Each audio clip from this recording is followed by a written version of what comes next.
Howdy, howdy, howdy, everybody. I'm going to tell you how much money our liquor store made from our website sales this year in 2019. We're about to head into 2020, so I figured this is a great time to talk about what happened with our online site in 2019. So a little bit of recap. We just got online about last year. We've been in business for many, many years, but we just got a website last year. We've been doing it. We made many, many mistakes. Lost a bunch of money in the beginning with broken bottles and fraudulent cards and all that. But we learned, we moved on, and now we're making some money. So we made $200,000 in sales, 200 in sales in our first year of being online. I think that's great. Now, I personally know people who are doing over $1 million in sales with their websites, and they're not even large stores. And it's just because over time you get more repeat customers and you get to know what you're doing a little bit better. Now, another thing is, of the $200,000 in sales, a very minimal amount of that was delivery. The large portion of that was shipping and in-store pickup orders. Okay, so it's basically this high-end stuff that people are going further than they normally would to drive to your store to pick these items up. They're top shelf stuff. Okay, we didn't do a lot of bottom shelf stuff. We're not selling Tito's online as much as we are like higher end Macallan. Okay, so we did $200,000 in sales.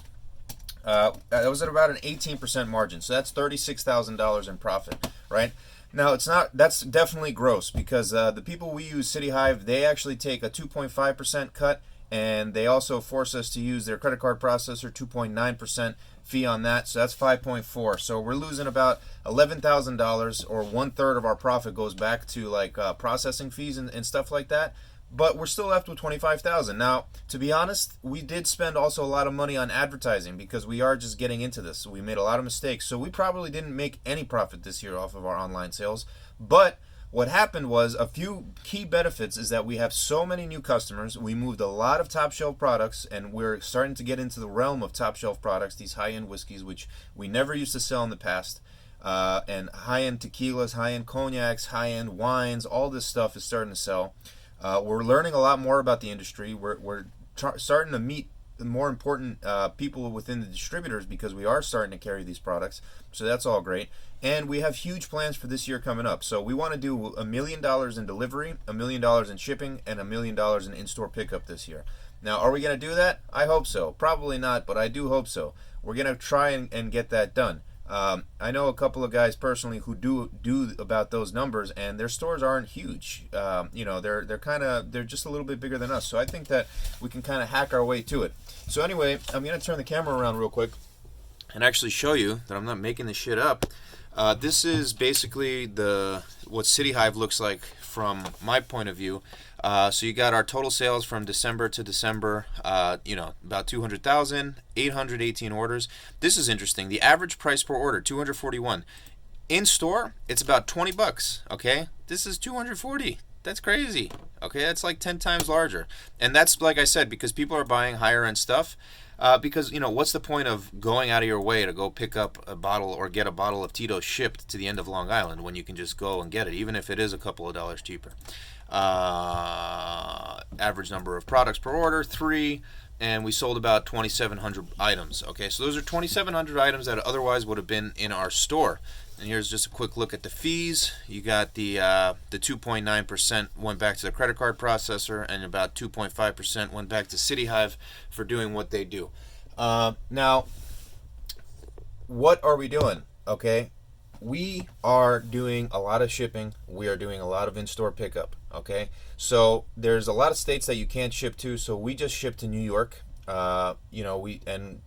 It's kind of tricky. The laws and everything are always changing, the FedEx regulations like that. So you got to stay in touch with that stuff. You really want to stay on top of that. And then the biggest driver of sales for us this year was our Wine Fetch sponsorship. Now, unfortunately, that is very expensive. That's another $900 a month. They really charge an arm and a leg, but it gets you a lot of sales. No doubt about it. They definitely do drive traffic, but they charge a lot because they can. And they're non-negotiable on their prices, unfortunately. So it's expensive, and the guys who are going to make this reality for you aren't really going to work with you as much as I would like. But what it does for your store is it increases your sales. It gets you in front of customers you otherwise would not have had the opportunity to be in front of.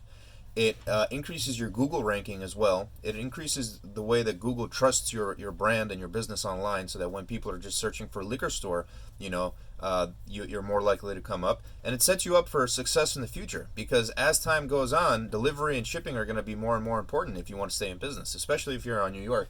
Total Wine just opened up. You're going to be screwed if you don't have a website sooner than later.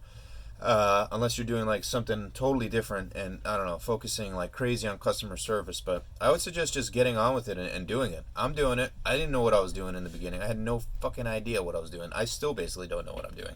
So I suggest that you just go bite the bullet, be a man or woman, and go and sign up. Start with City Hive, whatever. I'm not just go for it. Get a website. If you don't like it, you could always just say no. There's nothing to lose, and you don't have to spend money with WineFetch, and you don't have to pay fees. If you don't want to pay fees, don't sell any products. But this is a win-win-win. Okay, you're winning, your customers are winning, and the processors are always winning, also winning. So nobody's really losing here.